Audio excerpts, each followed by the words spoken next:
ہمت کبھی مت ہارو، کیونکہ پہاڑوں سے نکلنے والی نہروں نے آج تک کسی سے نہیں پوچھا کہ سمندر کتنا دور ہے۔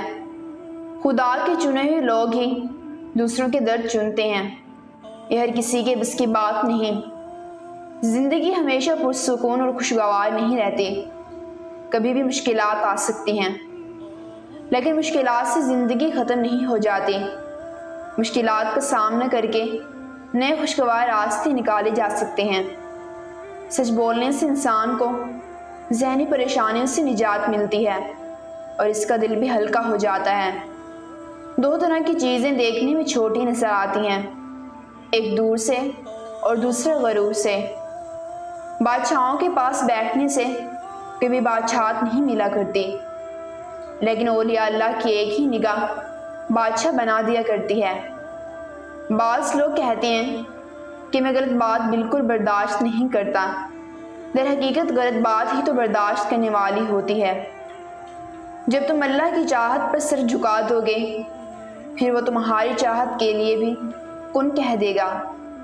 کسی کی غلطیاں دل پر رکھنے کی بجائے درگزر کرو، کیونکہ تم بھی تو اپنے پروردگار سے یہی امید رکھتے ہو۔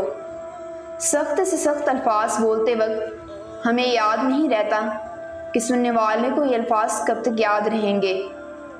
کسی کے ماضی پر اس کی توہین کرنے سے پہلے یہ سوچ لو کہ اس کا ماضی کہیں تمہارا مستقبل نہ بن جائے۔ شاخیں اگر گر رہی ہیں تو ساتھ پتے بھی آئیں گے، یہ دن اگر برے ہیں تو اچھے بھی آئیں گے۔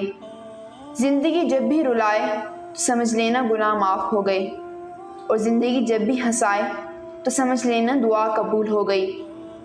زندگی میں بس دلوں کو جیتنے کا مقصد رکھنا، ورنہ دنیا جیت کر تو سکندر بھی خالی ہاتھ گیا۔ انسان دونوں معاملات میں بے بس ہے، دکھ سے بھاگ نہیں سکتا اور خوشی کو خرید نہیں سکتا۔ زندگی میں سب لوگ رشتہ دار یا پھر دوست بن کر ہی نہیں آتے، کچھ لوگ سبق بن کر بھی آتے ہیں۔ خوبیاں اتنی تو نہیں کہ کسی کے دل میں گھر بنا سکیں، لیکن کچھ ایسے پل ضرور چھوڑ جائیں کہ بھولنا آسان نہ ہو۔ بے زبانوں سے بھی ہمدردی کرنا نہ بھولیں، یہ بغیر لفظوں کی دعائیں دیتے ہیں۔ دنیا میں خوبصورت دل تلاش کرو، چہرے نہیں، کیونکہ خوبصورت چہرے تو بہت ہیں لیکن خوبصورت دل بہت کم۔